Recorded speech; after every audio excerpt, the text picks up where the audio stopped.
Hello, everybody. Welcome back to this 123 SFP series. We're into our 6th session, not our 5th, clinical scenario session 2. So last week we commenced having a look at the common and testable clinical scenarios that you will likely come across in your SFP interviews as part of the clinical station. And we're going to be going through some more scenarios tonight because there's quite a few that it's worth being familiar with. This isn't exhaustive, but just a taste of how to approach them. Yeah, and I think nearer to the end, during the Q&A, I would also like to ask you, Ollie, how you would deal with, an angry patient, or to de-escalate the situation as well, just to pick your brain as an F2 now. Sure, double down. Yeah.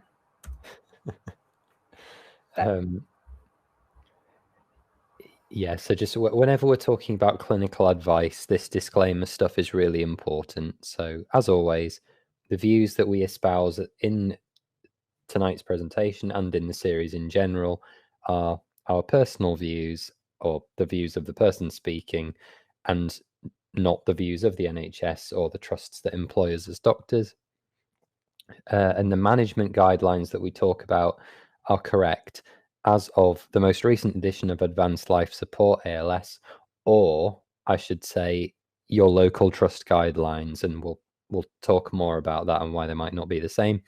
But anything that we talk about tonight should not be used as a substitute for your medical training, and everyone should continue to work within their own current scope of practice. Anything we say tonight is not medical advice. It's for educational purposes only and should be taken as such. So, do you want to introduce Alex? Yeah. So unfortunately, Alex is currently on nights, which is why he can't join us, but he chipped in with the slides as usual. He's, currently on Gen Surge, so his nights are rough, and he wants to be a urologist like myself. Hi everyone, again, we just run through this every time just in case there are new people watching, as there sometimes is. So I'm an FY2, currently working in my neurology job, and I'm looking at either neurosurgery or interventional neuroradiology. Hopefully the latter. I'm Aqua. I went to Leicester and I got into the LAX deanery, and I'm currently at 3. And like Alex, I want to be an academic urologist, and I'm currently also in Gen Surge, but I'm on upper GI predominantly, and it's quite super specialized, which means the juniors don't get to do the really tough bits.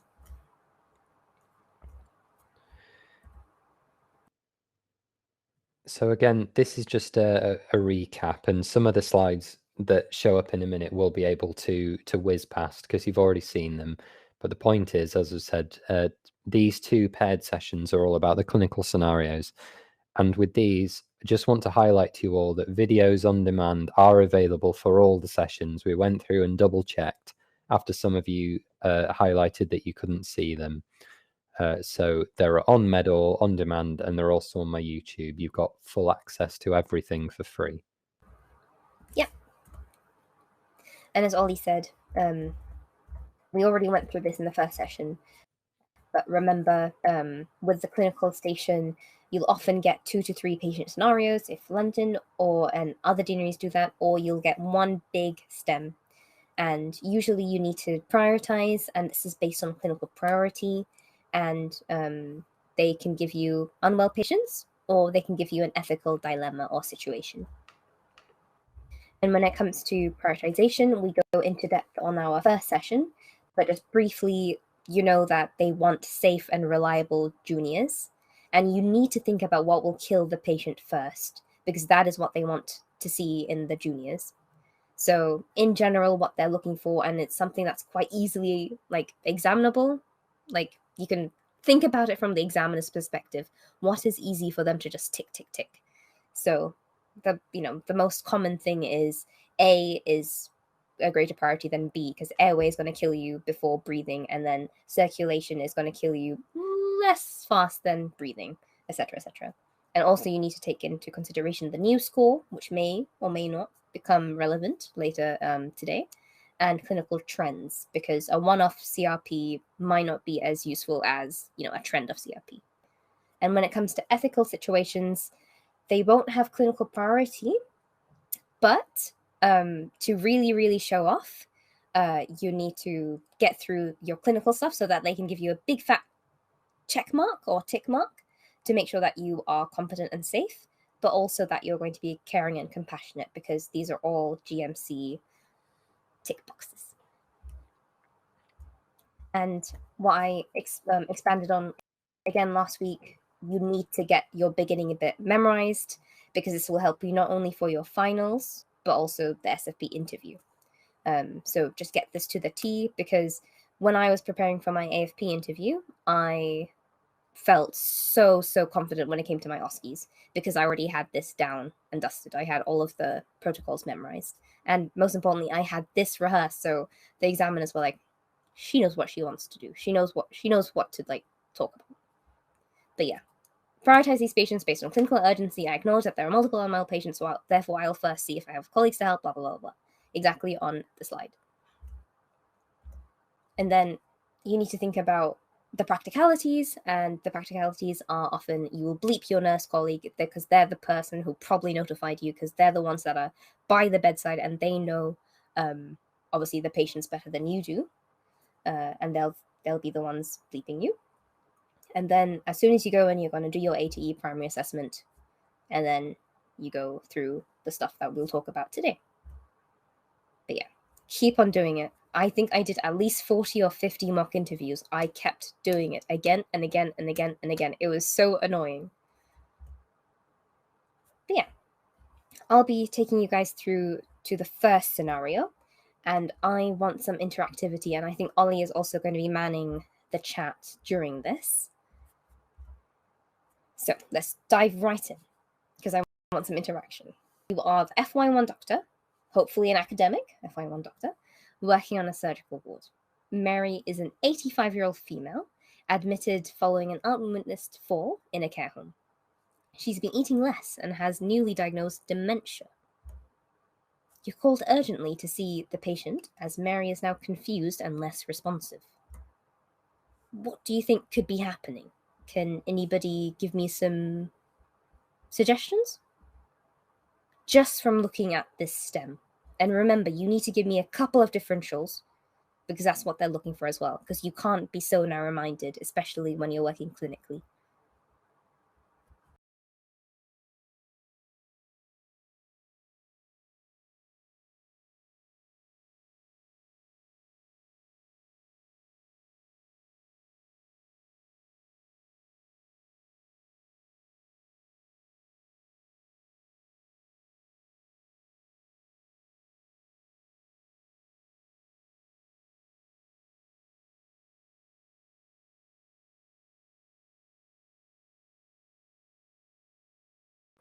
Yeah. Any more? Or are cheeky hypo, nice Ibrahim, UTI or infection, are they all what we have?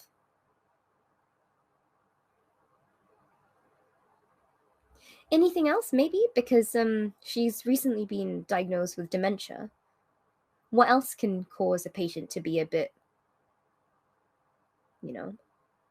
Yeah, delirium, exactly. Yeah, a stroke. Emma, yeah, well done, Becky.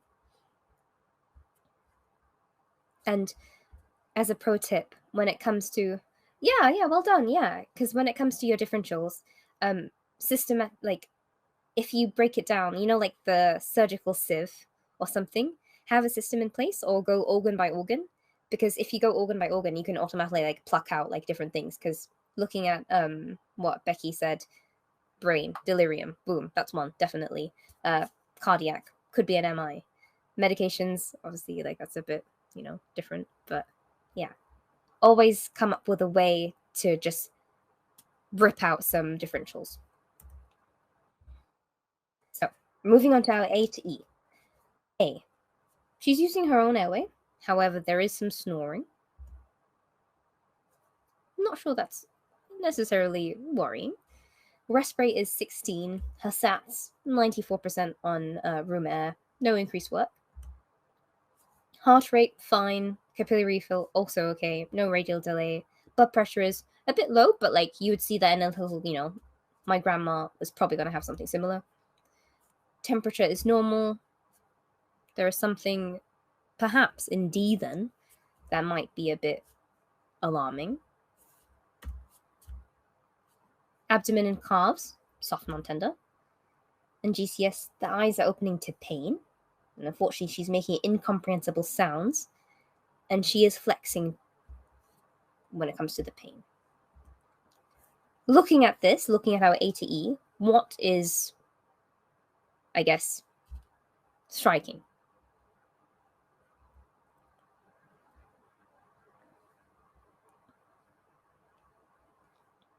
Yeah, her BM. Okay. And what else is a bit worrying looking at scenario 1, looking at A to E?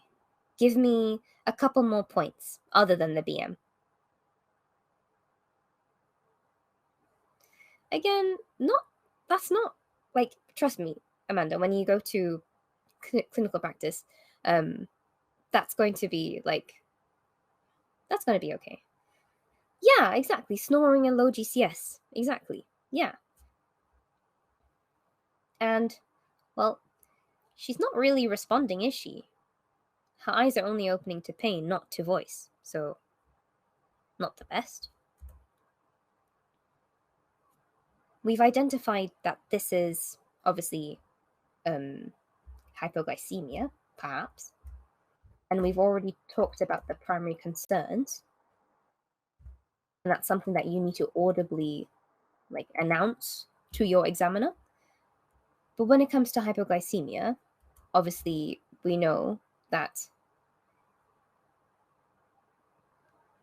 not much good by itself. What's the breakdown? Oh, GCS. Ollie talking about his neuro obsession, no matter what.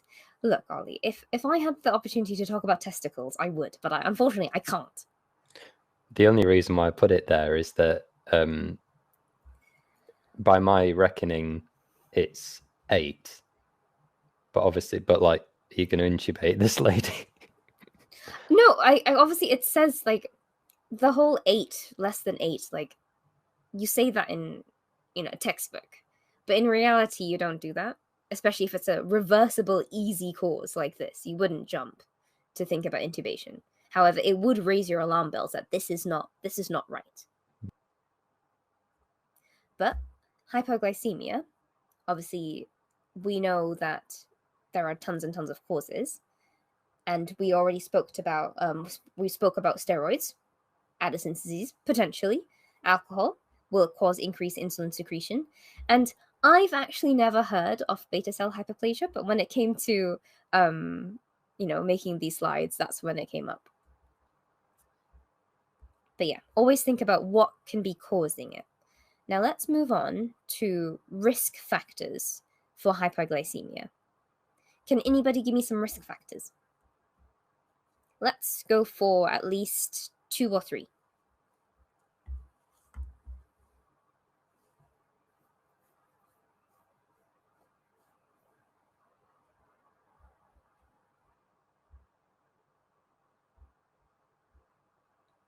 Yeah, well done. Or diabetics, right?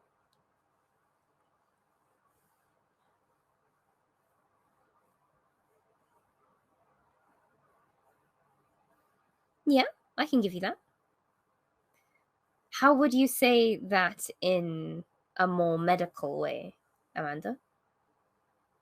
Yes, lack of appetite, fine. But then, yeah, adrenal insufficiency, malnutrition. Yeah, malnutrition or starvation, right? Like, if your body goes into starvation, that's when you can have hypoglycemia. Yeah, well done. So in terms of risk factors, we already went through the insulin-dependent people or diabetics. If they've previously had hypoglycemia, if you previously have any episode of anything like that, it will unfortunately make you more likely to have another. Alcoholics, never ever forget. And I think listening to Ollie's stories about patients, it seems like a lot of alcoholics come through the door, especially through assessment suite. And hypoglycemia needs to be on one of your top priorities, especially if lowering GCS. increase exercise because you're obviously using up all of your fuels, right? And we already spoke about malabsorption and the starvation. And with our patient, also dementia. So, talking about hypoglycemia, necessarily the glucose levels don't always correlate to how badly the patient is affected. And this is some more pathophysiology about it, and not necessarily useful for you right now. But the reason why it's important is because obviously the lower the glucose level gets, the worse you become. And we do not want our patient to get to the severe point of a coma or, them getting seizures. Right now, our patient is confused and they are displaying some weakness. So we know we need to get on it ASAP, basically. Like, we might not necessarily have to call our med reg, especially with this, when we've caught it, we've done the BM, we know what it is. However, that brings me to my next question. Does anybody want to know or tell me what the guidelines or treatment is for hypoglycemia? And any way of, I guess, categorizing it.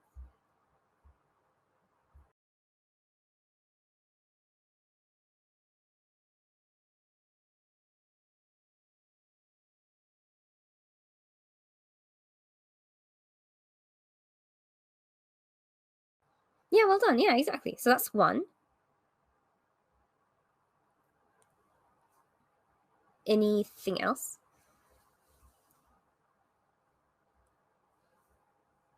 Yeah, okay, good. Yeah, exactly. Yep.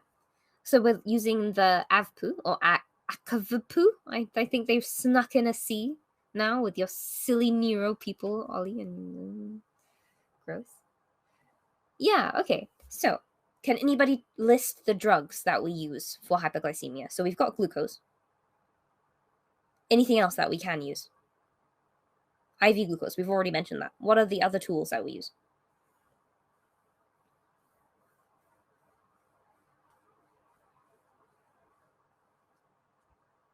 Yeah, I am glucagon, yeah. Yeah, exactly. That's pretty much bang on. So, always say you would follow local guidelines, blah, blah, blah, because unfortunately it can be dependent on trust by trust. Because, like, for example, some trusts may have orange juice, some trusts may give you glucogel, some trusts might have, like, lemon juice that is enriched with some sugar or something like that. You need to just be careful and just say that. And then obviously not so much for your interview, but when it comes to perhaps your OSCE, because if you're at a medical school that you rotate between different hospitals, they may differ. So just say that to be safe. Less than 3 in hospitalized patients, and less than 4 if they're symptomatic. Boom, just treat them. If they're hovering, if you're looking at them and they display the symptoms that we saw before, treat them. So split, as you guys rightfully said, based on consciousness or if they're unconscious. If they're conscious, clearly just shove them with some glucose. Glucagon, orange juice, anything. I have had tons and tons of hypos, especially during my elective, where I remember I was about to fall onto a patient and I lied to my consultant and I told them, I need to go to the bathroom, and I I de-scrubbed. And as soon as I left the theatre hall, I just collapsed on the floor. Luckily, an anaesthetist was walking by and looked at me and I was like, are you okay? And I was like, can I just have a biscuit? Just I need a biscuit. And boom, I was back up again. So, I think I was conscious, clearly, because I was asking for help. But yeah, oral glucose. Then repeat whatever the blood glucose is, just to check. And if it still hasn't risen, just keep on repeating it, especially if they're conscious. You can genuinely just give it to them. And when the patient is alert, like hopefully I was, she kept on telling me to go downstairs and have a proper lunch. Because unfortunately, a patient's testicles, not as important as my own well-being. If they're unconscious, remember, IV, you guys rightfully said, IV glucose.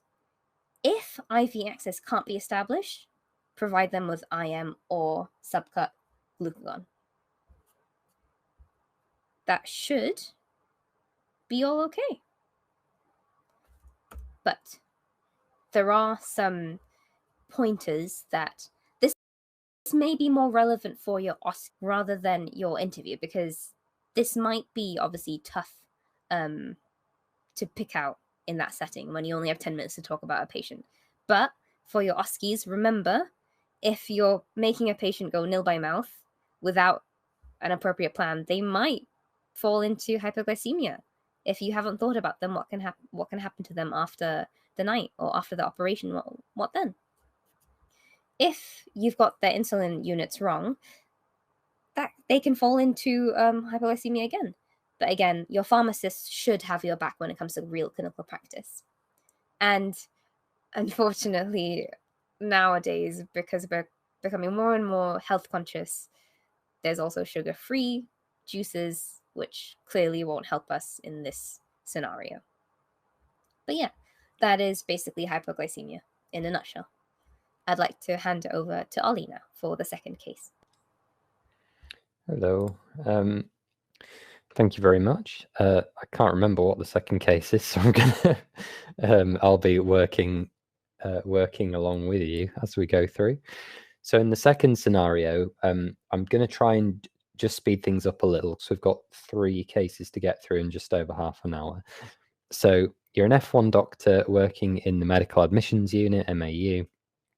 Sally is a 19-year-old lady brought in following an unexplained seizure at home, which has now terminated. And you are called urgently to go and see Sally, as she's now become a bit vacant and has started to twitch in her bed. The movements have become more violent. So we'll give you the complete A to E here, because I don't think there's too much to it. Yeah. So Airway is her own. She's got a rest rate of 16, sat to 92% on air with no additional sounds, heart rate of 110, normal cap refill, no delay, normal BP. Everything else is pretty unexciting. And as you're going, one of the nurses reports that these movements have been going on for just over 3 minutes by their estimation. So what do we think? What would anybody like to do with this young lady?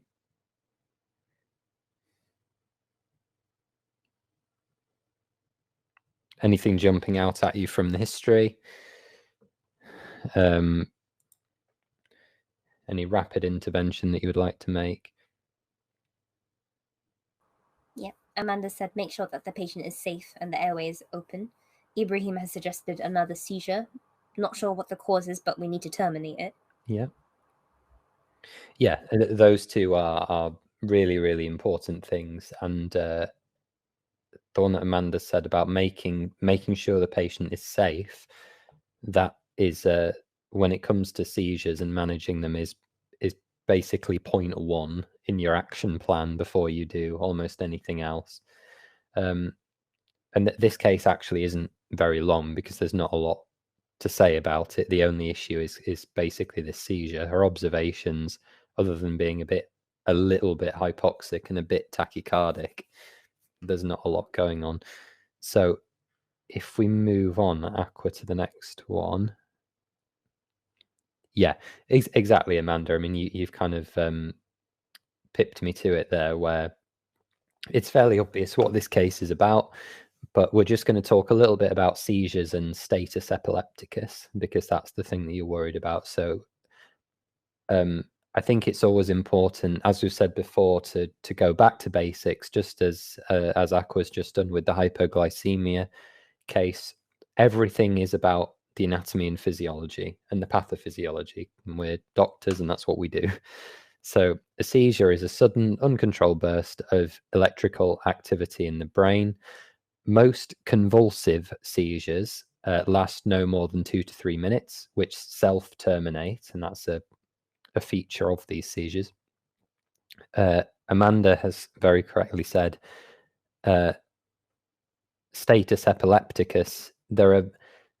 There are slightly varying definitions, but you're right, Amanda, that 5 minutes is the point at which we start to get worried.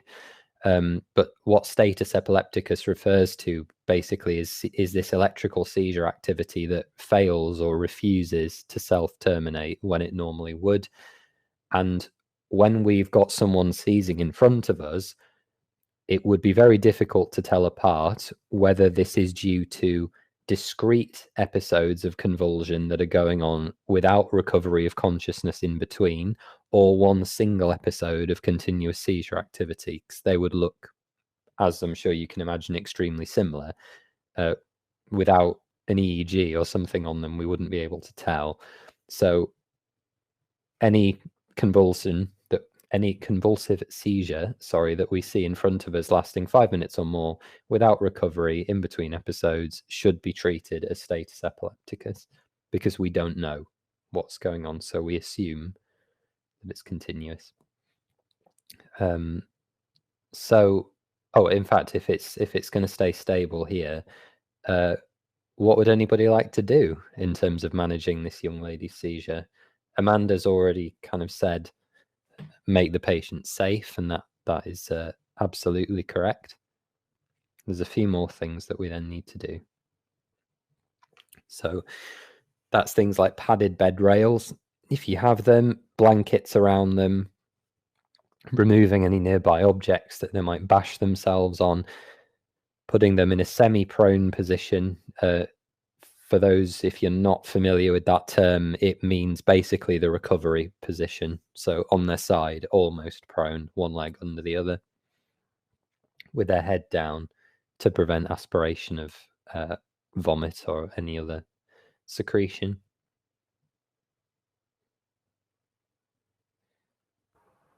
Yeah.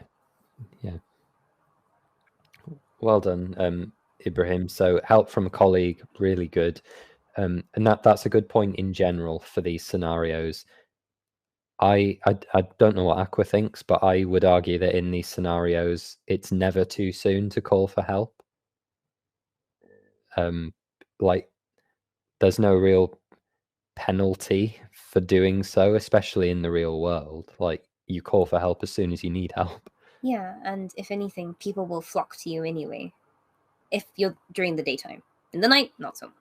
Yeah, it might be a bit slow. Yeah. But they will come. Okay, if we just put the rest of these up, please, I'll just go through them quickly. So, yep. Thank you. Ibrahim had just said IV access will be important. Yes. Example, yeah. lorazepam. Yeah, very good. So, someone has already said, I think it was actually Amanda again, said about securing the airway earlier. So that's really important as well. With status and seizures, what we have to remember is while someone is fitting, you do not go anywhere near their mouth. Do not put a device, or especially your fingers, anywhere near someone's mouth, because they will bite you. You've seen, I'm sure, pictures of tongue biting and things during convulsive seizures. That's your finger if it goes near the mouth. Say goodbye to your finger. Exactly. So in an interictal period, when they're not actively seizing, that's when you get your airway. If they're not stopping, you're going to be thinking about rapid sequence intubation, and that's very much not your job. So then we get to our drugs, and Ibrahim's very correctly said that we start with benzodiazepines, such as lorazepam. So you start with a benzo. Again, this is one of those things where checking trust guidelines is really important, because different people have slightly different feelings about this.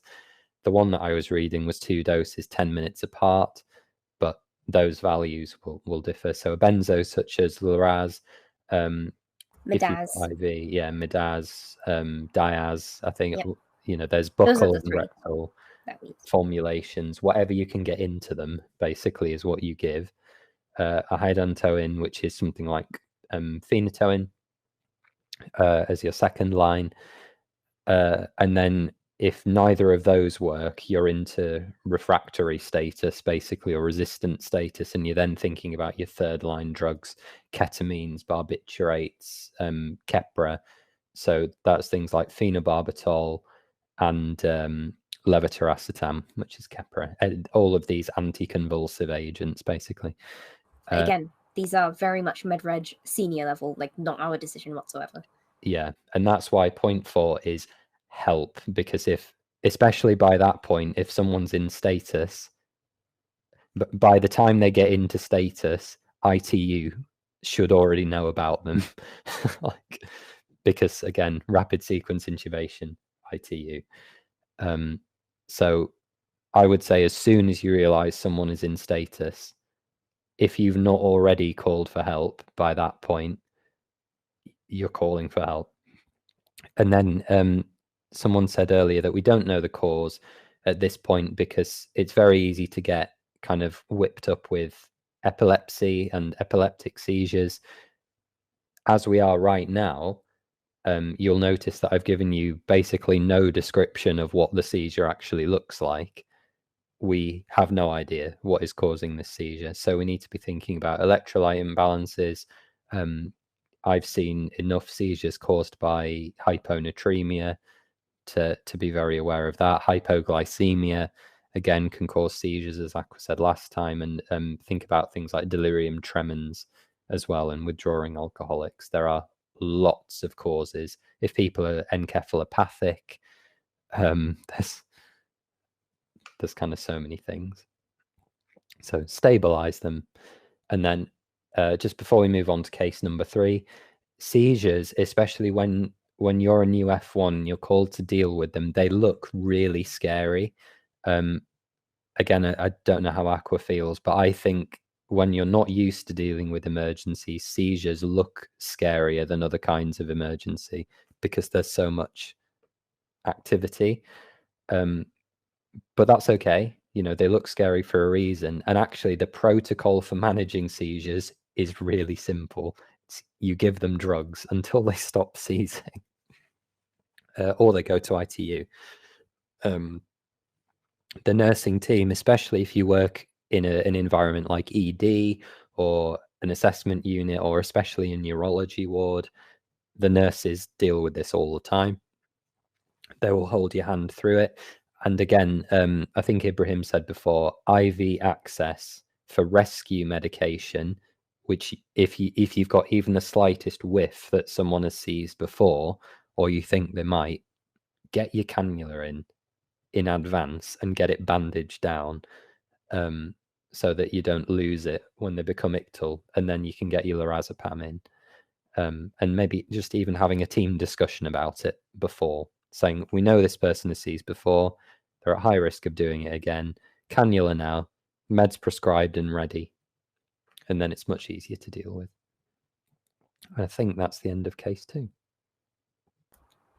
Yeah, and I think when it comes to scenario 3, whilst it may seem easy, we've thrown in some ethical dilemma. So this is going to be a joint discussion between me and Ollie and yourselves, where I would like both of us to do it, because funnily enough, unfortunately, Ollie, I think you've seen more of this patient population than I have. I'm from Surrey, and most of my patient population is very, very white. So this is quite interesting, guys. Yeah, so this one, lots of details are changed, but this is a real case that happened to me as an F1, as a pretty green F1.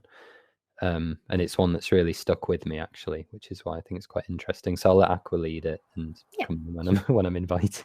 Yeah, of course. So you're an FY1 doctor working in ED. Abdullah is a 37-year-old man from Bangladesh who's returned from a trip abroad several days ago.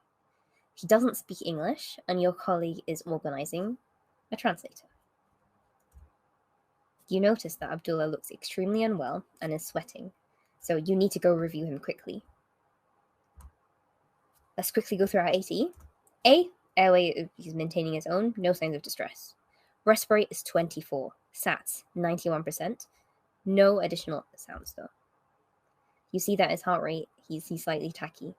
Cap refill is fine, but his blood pressure has dropped.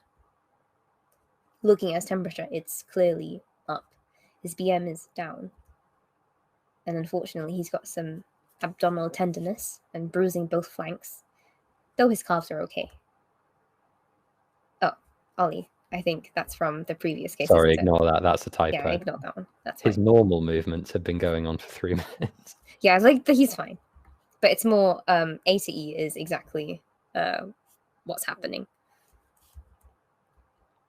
Ignoring the line above this question, what do you think is going on? What is striking to you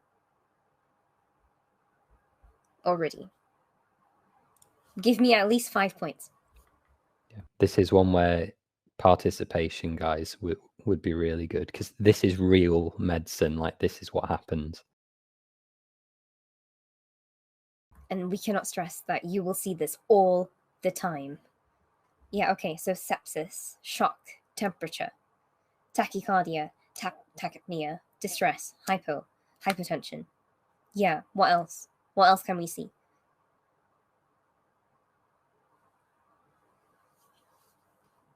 Yeah, bruising. Okay, yeah. What else? What else is not normal?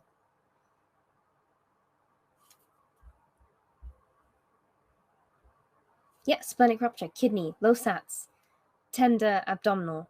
Yeah, exactly. Like, you can tell internal bleed. You can tell that this patient is not well, right? Clearly, probably more complicated than the first 2 scenarios. However, the good thing about all these scenarios from today and our previous session is that they're very protocolized, which means that they are very, very examinable. Yeah, anxiety. Yeah, exactly. And the worst thing is we might not even be able to talk to him.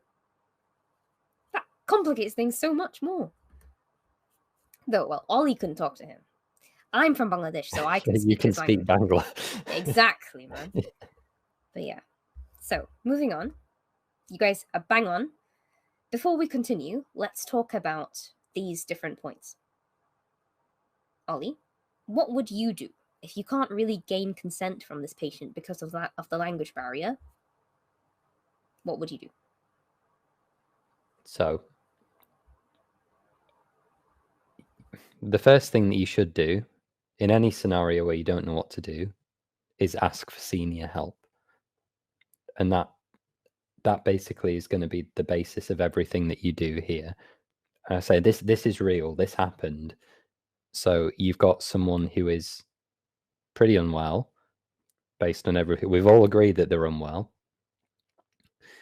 If they are, we're unable to talk to them, therefore we cannot kind of relay anything important about the clinical situation, about how unwell we are, about the things we're going to do.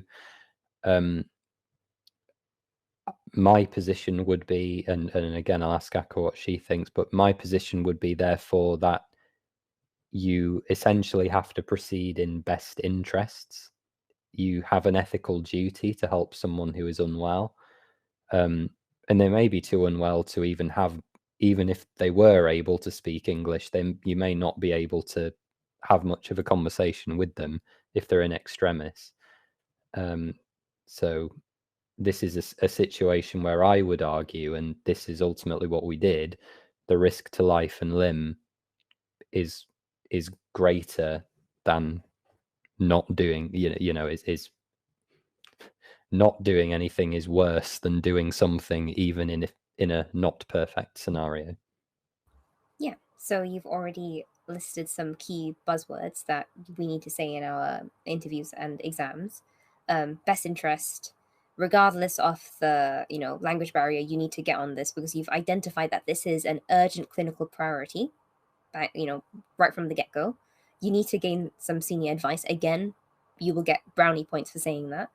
And why not see if there's he is organizing a translator, and whilst it's not the ideal situation, you can see if there's anyone that speaks the language that he does around, either your nursing staff or a dietitian, pharmacist, anyone who can make out a couple of words just to tell him that he's okay and that we're treating him. Even that's better because that can give a patient some psychological boost as well. But then, obviously, moving on to our next point, how sick do you think he is? And this is to the audience. Is there any type of scoring system that we may use to help us determine how sick he is?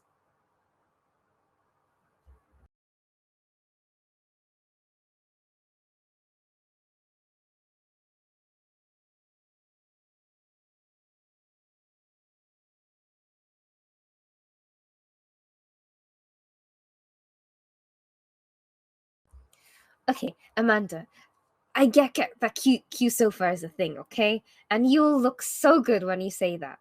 But all the nursing staff, right, are going to be using what Manisi has said. Manasi? I'm not sure how you pronounce your name. I'm going to go with Manasi. But yeah, all of the nursing staff and all of our performers are still, I think, based on news, right? So we need to say that. And when I was talking about trends, we need to look at the news trends. So bang on. Yeah.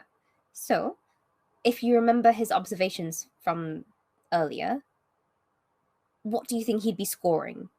Not like, don't give me a precise number, but would he be generally scoring high, low? What do you think?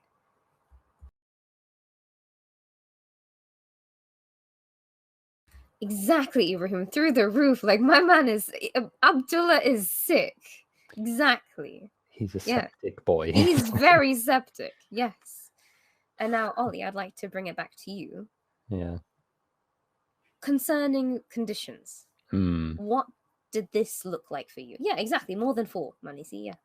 Yeah, and just for reference on Quick Sofa, which Amanda has mentioned, if anyone's not familiar with what Quick Sofa is and what it's for calculating the risk of inpatient mortality for patients with sepsis. So it doesn't diagnose sepsis, it's to do with mortality. And this guy, I can't remember what the third point is, but just from his rest rate being 22 and his blood pressure being below 100 systolic, he's going to be high risk on Q sofa because you only need 2 of the 3 things to be high risk. But it's a good, quick scoring system. Sorry, the question was about concerning medical conditions. So what we have here, I used to work on an HPB unit, and you have someone with all the hallmark features of sepsis. They're shocked, they're tachycardic, they're tachypneic, they're febrile. This person also has flank bruising. Now, I don't know how kind of clued up on abdominal examinations and things people are, but something that you will often spot is this flank bruising, which is a name. It has a named sign, that flank bruising. There's also another one that's central, and they're named after 2 different people. Does anybody know the name of that flank bruising sign if you were looking for it in your abdominal exam? Yeah, so that's what this is. It's Gray Turner's sign, which is for pancreas. And not Collins, Amanda. Very close to Collins, but not quite.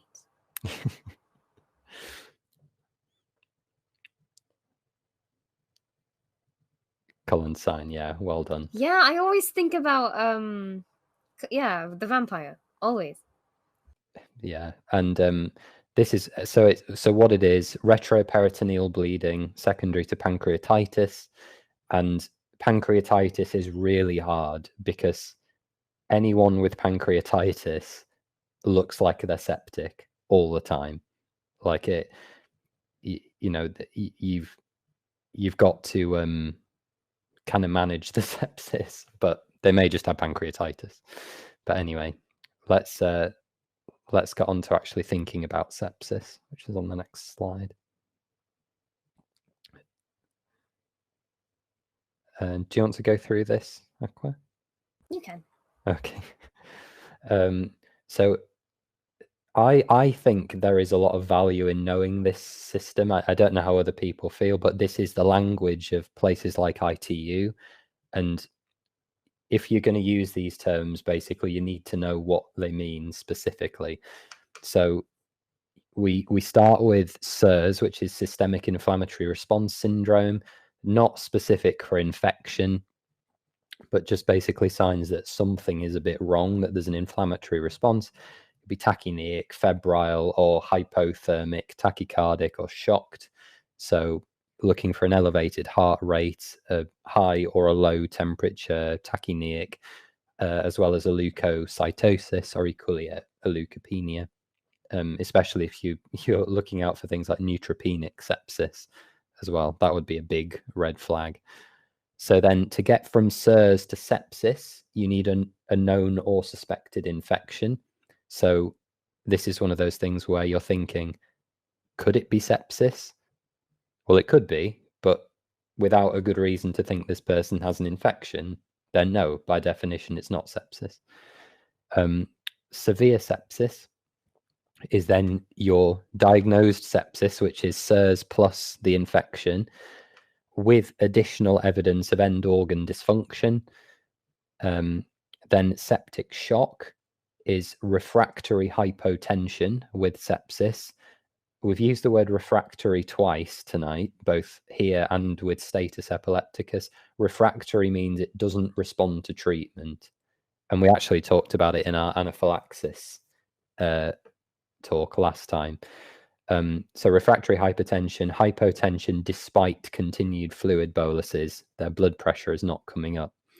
And so septic shock is bad.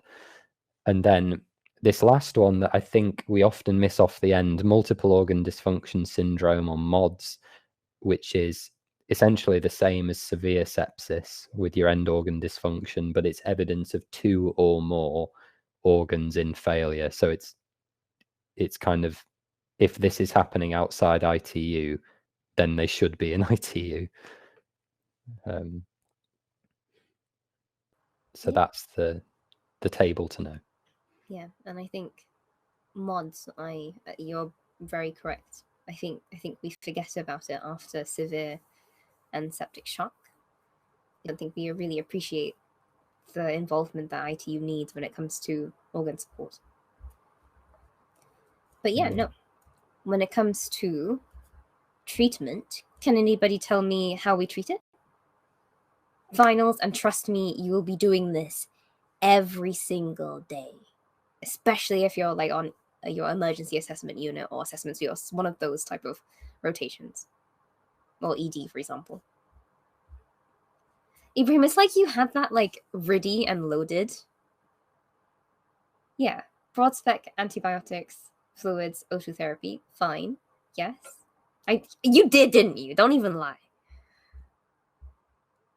Yeah. Okay. What else?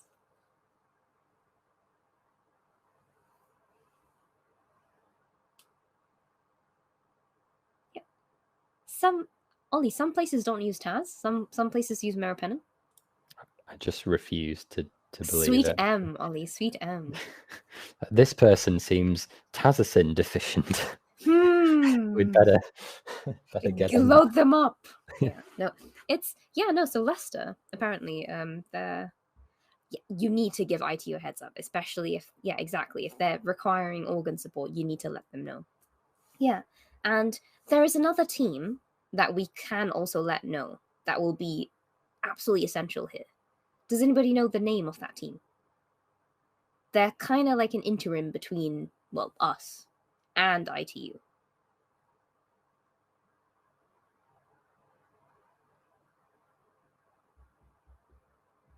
Yeah, exactly. Yeah, critical care outreach team. Yeah, 100%.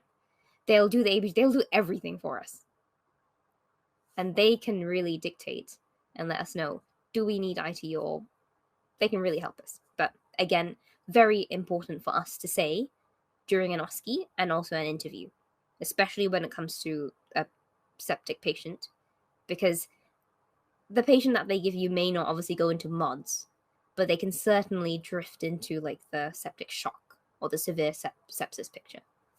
And yeah, Amanda got the rest. Cultures, output, and lactate.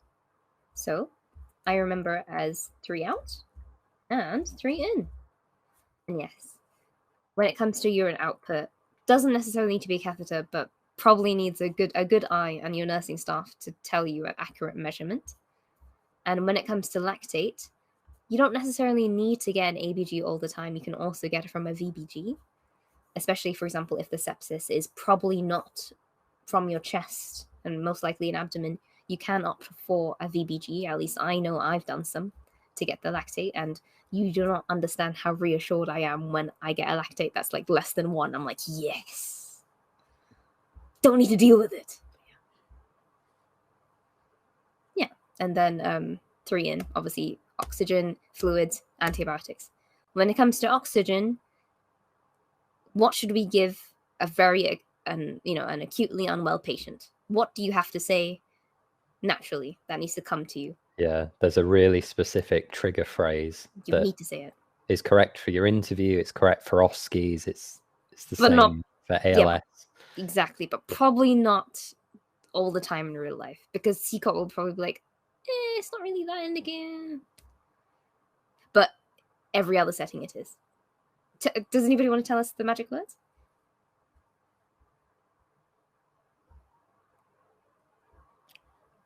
Yes. Boom. Oh, one more. What? There are two more words.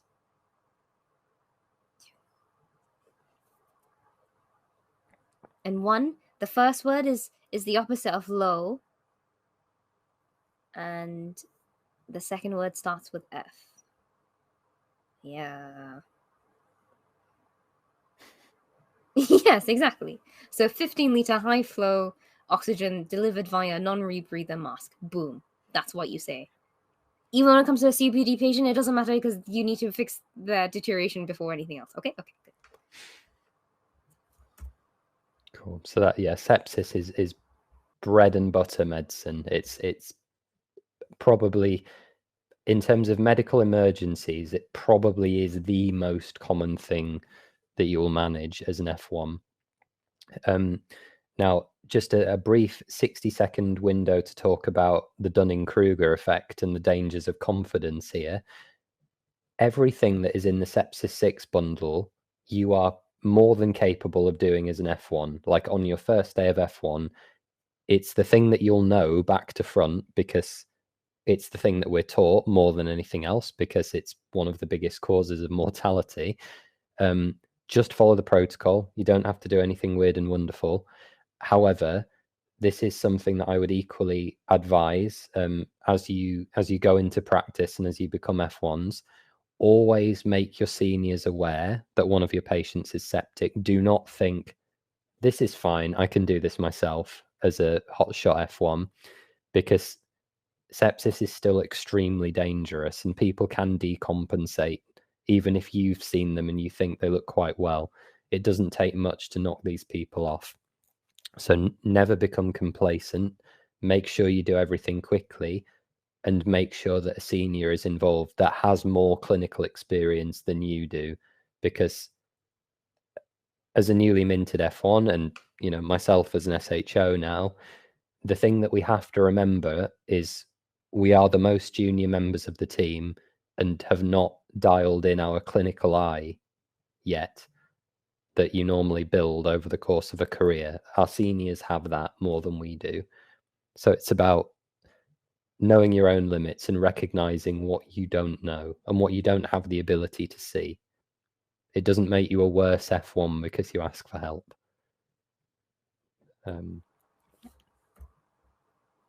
now, whistle stop tour for scenario 4, and then I want to talk to you guys about more talk to Ollie and have a chance for Q&A as well, but really want to test you when it comes to ethics as well. I'm gonna have my brain pulled. Okay, so just with everything that's going on, guys, we might run over by 15 to 20. Hope that's okay. It is difficult to predict how long these things are going to go. If anyone needs to go before the end, that's absolutely okay. Everything's on demand and you can contact us anyway. But for the last scenario, you're an F2 doctor working on orthopedics. One of the ladies on the ward, Margaret, had a hip replacement yesterday. She's become more short of breath and is having some mild chest pain. So yeah, here's everything that we've got. So her airway is fine. She's tachypneic with SATs of 88% on room air, no additional breath sounds. She's tachycardic. Caprifol's fine though, and the blood pressure's okay. Her temperature's fine, glucose is fine, pupils equal and reactive. Abdomen's soft, however, her right calf is a bit swollen and tender to palpation, and we get an ECG and she's sinus tachy.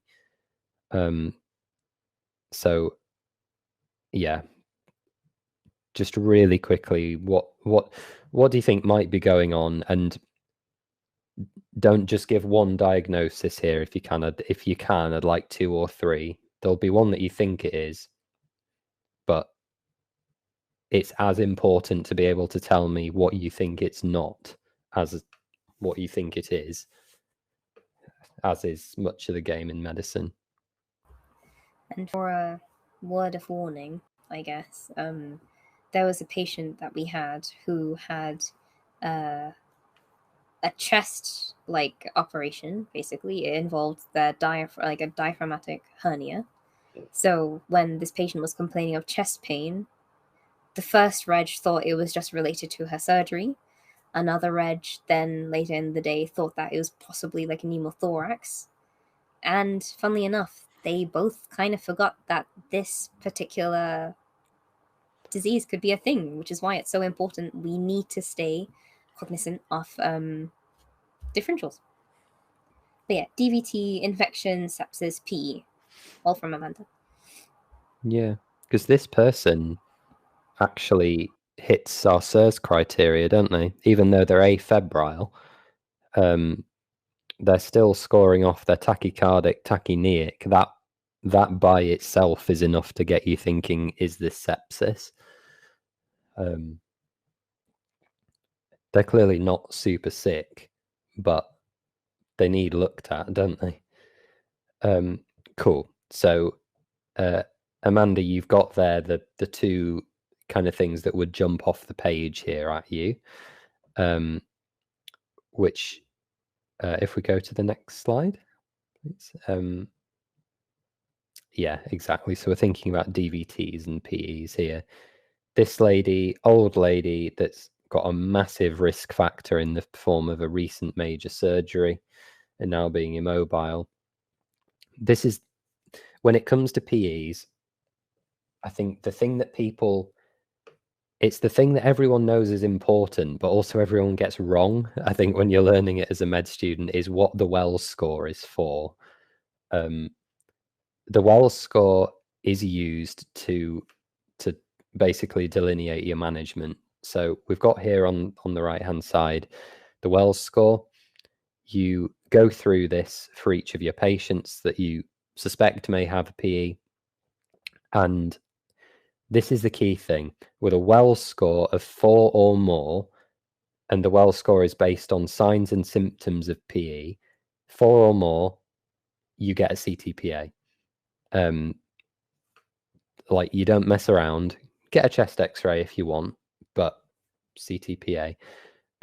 If the Wells score is less than 4, that is a score between 0 and 3, that's when you do your D-dimer.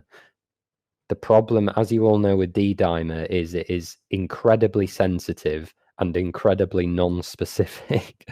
If I stub my toe, I'm sure it'll elevate my D-dimer. So this is why you do it. The point of the D-dimer test is it's a negative predictor. You're trying to use it to rule out. If it's low, the probability of a PE is low. If it's high, it doesn't tell you anything really about what's going on. So you've done your Wells score, decided whether or not you're going to do your D-dimer. If there is going to be a delay of 4 hours or more in getting your next stage of investigation, whatever it is, start them on some anticoagulation. You can always stop it in the meantime. And again, this happens. You don't always have access to the tests you need, whether that is ultrasound or a CTPA. If you're worried, give them 48 hours of anticoagulation. It will stop them getting worse. So as per the most recent national guidelines, the treatment for a confirmed PE on CTPA is a DOAC, a direct-acting oral anticoagulant, such as apixaban or rivaroxaban. This will depend slightly on trust guidelines because lots of places are still using the old national guidelines where they treated everything with low molecular weight heparin, such as your enoxaparin, your deltaparin. And I think for cancer patients, or where the PE is thought to be due to cancer, we would still treat them with low molecular weight heparin. But that's at therapeutic dose, not prophylactic dose. So you're talking, closer to 10,000 units of tinzaparin or whatever than 3,000. And aftermath, if it was provoked, that is, there's an obvious risk factor for their PE, their clot, 3 months of treatment at least, with follow-up in anticoagulation clinic. If it's unprovoked, there's no clear reason as to why they've developed this spontaneous clot, at least 6 months of cover. The idea being that you don't know what caused it, but it could happen again at some other random time in the future. So we cover them for longer. Yeah, and I think that draws it just to the final bit. And you kind of spoke about this already. Yeah, DVTs and PEs, you see them a lot. And risk factors are the big thing. This is why it's all about risk mitigation. Have a think about which of your patients that you're looking after is at risk for developing a PE, because that's when we should be stopping PEs and DVTs. It's far better just to give somebody a bit of Clexane or something at night, or warfarin or whatever they want to be on, instead of treating a massive PE. And massive PE looks different because it results in hemodynamic compromise, because you blocked one of the pulmonary arteries. So that's when you'll get your full-on syncope, profound dyspnea. They'll be really struggling. I think it's characterized by an arterial drop of 40 millimeters of mercury, I think, for a massive PE. So it's a really significant hemodynamic compromise. And this is the last big thing, both for your exams and for the interview. The most common ECG finding in pulmonary embolism is sinus tachycardia, not S1Q3T3, this sign of right heart strain on ECG, which is very rare, and also not diagnostic for PE anyway. No, I don't even know why we're taught it, to be honest. Med school. Yeah, but before you guys go away, I want to now ask Ollie. I'll give you 2 scenarios really, really quickly, like quick fire, rapid fire, yeah? Is this a thought experiment we're about to... No, it's generally like something that I think is quite important clinically. So you've got a patient who you've taken care of, you're the FY14 gen surge, and an angry patient's relative comes up to you and demands to speak to you. However, you are very, very busy, but this unfortunately has to take some sort of importance. What would you do? Say this is an interview and you have 2 minutes to come up with your perfect answer. Yeah. So, and I might take more than 2 minutes to handle this, but this is just to outline my thought process as I'm being asked it by an interviewer, by Aqua here. So when I'm thinking about a situation like this, back to first principles, okay? This is an unfamiliar scenario. So back to my training and first principles. What does my training say? My training says that the unwell patient and patient safety is the clinical priority. Full stop. Non-negotiable. That always comes at the top. So if my patient is, the patient I'm looking after is really unwell, then I'm not even stopping to talk to this angry person. I'm saying, no, not now. I'm dealing with something. And I'll, even if that means being a bit rude, doesn't matter, because the person is in danger. I need to go and deal with that.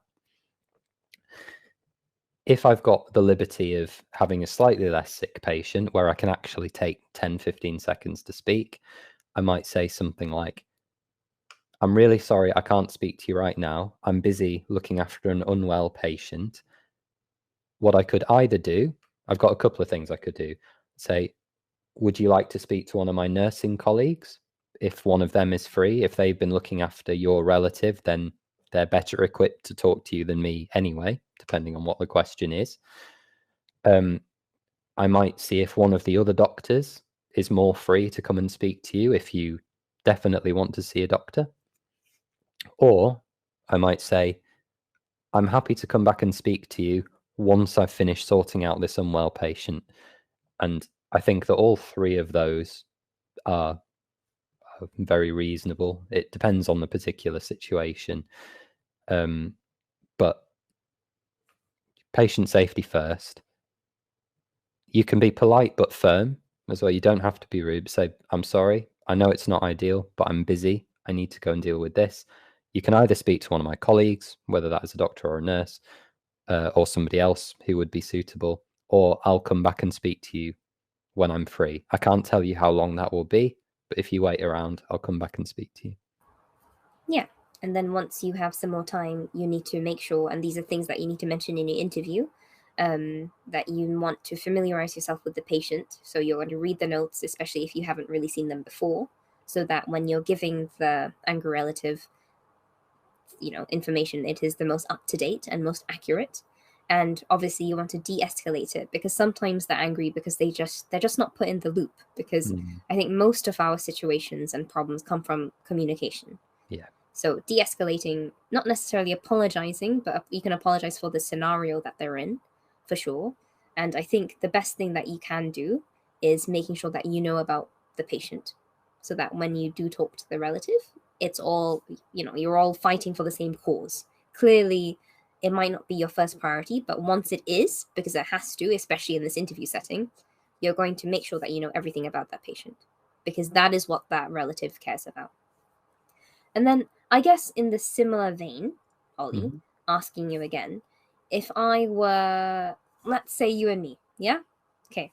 You're a patient and this is a gum clinic, and you've recently been diagnosed with an STI. Great. Just because, yeah? I am annoying and broody, and I want to know exactly what you've been up to. So I start harassing the doctors that are looking after you for information. How would you handle that situation? So this is a situation where and which principle, which ethical principle is in play? Yeah, so just so I understand, so it's the family member or a relative of a patient that is asking questions of the doctor and wanting to know information, right? Yeah. So this is fundamentally all about autonomy, and confidentiality, and the right to privileged information falls under the umbrella of autonomy. What Aqua's kind of getting at here, at least I assume what she's getting at, is that if I'm that patient, I have the exclusive right to my information or data that corresponds to me, and I may not be comfortable discussing the details of that with anyone that isn't me, even if it is a partner or a family member or somebody else. And this is the type of situation where, as a doctor, and to be honest, it's good practice to do this with any consultation, with a new patient for the first time or somebody that you don't recognize, is saying, are you okay to discuss this with this person here, or would you rather speak to me by yourself? And actually, I mean, again, this is a practice thing, but it could come up in the interview if they give you the right stem. If you get a whiff that something is not quite right, that someone is being very overbearing or is refusing to leave a partner alone, that's a big red flag. If somebody is not stepping away, it may be worthwhile actually, safeguarding and trying to intervene. Yep. I mean, it's unfortunately the example of this you see is domestic abuse cases, where it's very difficult to separate the two people, and often with the team you have to have a discussion about how you're going to try and approach this.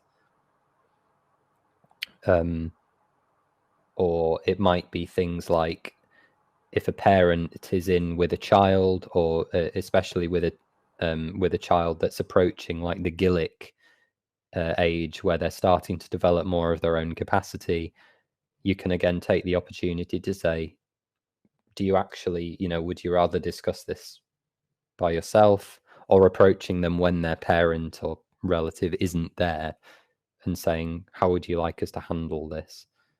There are ways around it, but it requires a bit of situational awareness. Yeah, exactly. But so I think angry patient, autonomy, confidentiality, and then I would also like to emphasize making sure that you know about your patients, and also knowing and battling between clinical priority. And I think one of the last things that you can be assessed on in your interview really is if you make a mistake. And that's where duty of candor comes into play. But I'm just conscious of time because we have gone a bit over. I'm so sorry. Yeah, duty of candor is really important. And have a read. Spirit of candor and duty of candor are two different things that you have to think about in terms of if you get a near miss, for example. Say Aqua was my patient and she was allergic to paracetamol, and I accidentally prescribed her some paracetamol, but one of the nurses went to give it and realized that Aqua was allergic. You can have a discussion with the team about whether you actually need to go and speak to the patient and say, hey, I prescribed you some paracetamol, but then we realized that you were allergic and didn't give it. I think most patients would be a bit weirded out by that. It probably doesn't, There's a warrant. need. Yeah. But it's more you taking the learning opportunity and putting things in place to make sure it happens again. Obviously, something like a wrong site surgery or I don't know, an administered medicine that was either wrong or the wrong dose or that they were allergic to. Obviously, that's a big deal.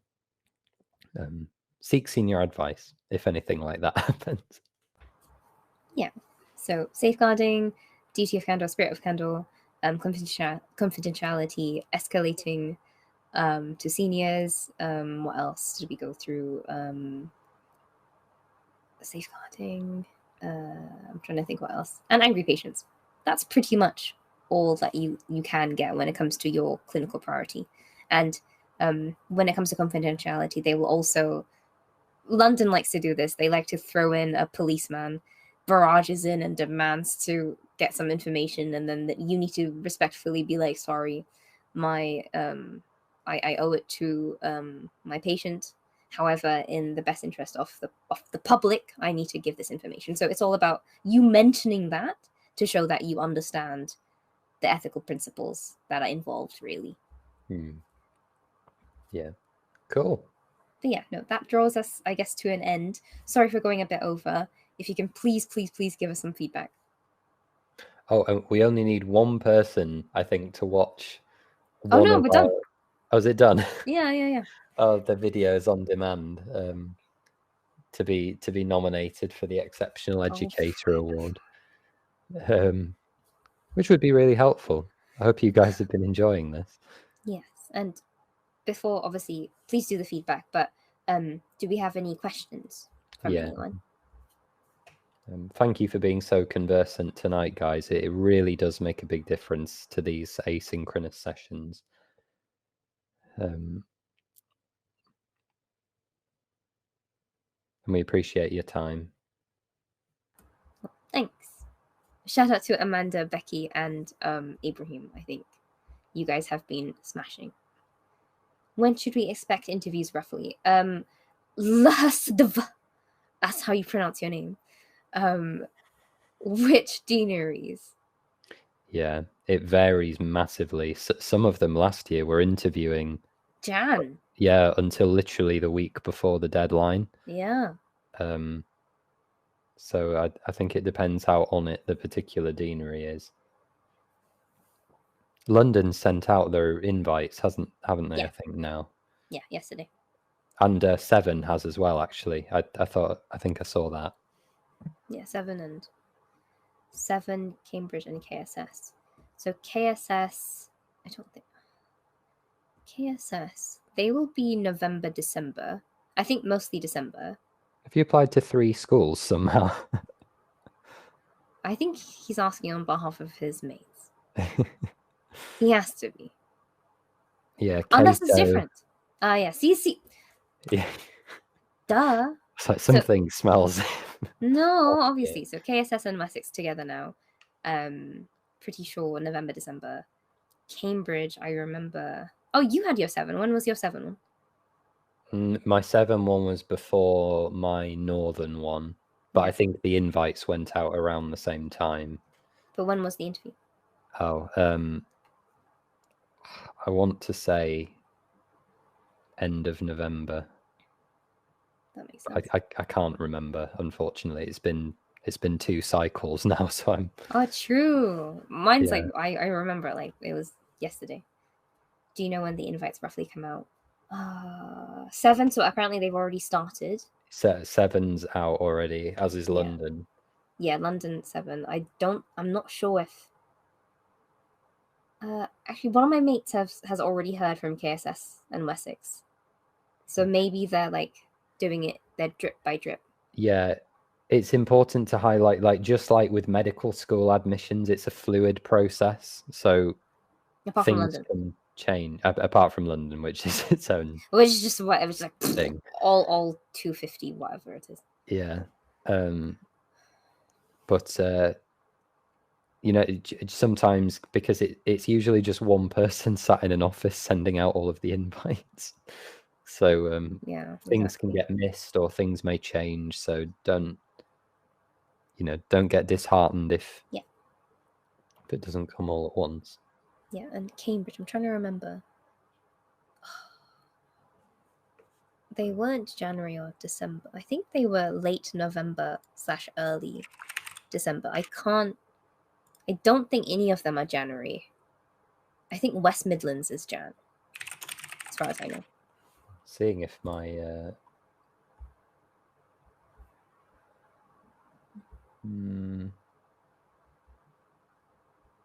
Oh yeah, Amanda, have you heard back? Yep. Putting you on the spot. I don't even know which deaneries you've applied to. It's okay, Ibrahim. Thank you so much for being so communicative and being a sneaky sneak by already having pre-filled answers. Oh, are you next year, Amanda? Getting in early. Yeah. Freaking tough. You're so on. Are you gonna just go London and get 20 out of 20? Go Cambridge, go Oxford. You're gonna smash it. I'm seeing if I can find my interview invites for... It was sent to your Warwick email, though. Oh, they were. That's right. Which now no longer exists. Yeah. All mine was sent to my Leicester one, which is... Yeah. Yes. So I can't look it up. No, unfortunately. But it doesn't really matter, to be honest. No, but clearly from their perspective, like, they're, anxious. They want to know. Oh, yeah, and in terms of preparation and things, you can... Start prepping now. Yeah, I booked my SJT around when my AFP interviews were. Like... You madman.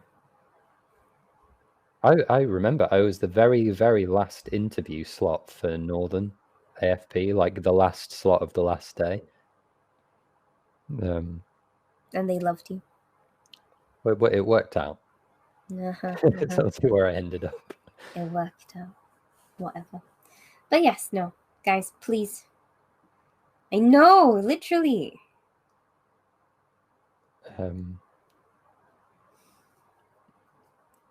But yeah, we'll work out some support for you guys as you go through. The next couple of sessions are going to be kind of more holistic, I think, looks at the actual interview process. But we'll try and get some resources and things together to support you. Yeah, and like I'm very, very keen on giving some of you some mocks as well. Very happy to sit down when it comes closer to your interviews. Can't do I remember when it came to white space questions, unfortunately, I did get bogged down because there were at least 20 to 30 that was submitted to me last minute. I'm sure Ollie is the same. But when it comes to mocks, I'm sure I will 100% hand on heart obliterate some of you. I don't want to obliterate them. I want to support them through there. I want to support them, but I'm going to give them harsh, constructive criticism if they need it. Yeah. I'm 5'2". I'm not gonna obliterate anyone. Come on. Jeez. All right, guys, let's draw things to a close. Thanks so much for coming, as every week. It means a lot to us that you would come and spend your valuable Thursday night coming and talking with us about clinical scenarios. But this is life, you know. This is medicine. It speaks well to you guys as future doctors that you're kind of willing to learn the craft and be better at what you do. It's a good place to start. Yeah, exactly. But no, thank you guys very, very much. Please do feedback and add us on social media. Okay. Take care, guys. Bye. Bye.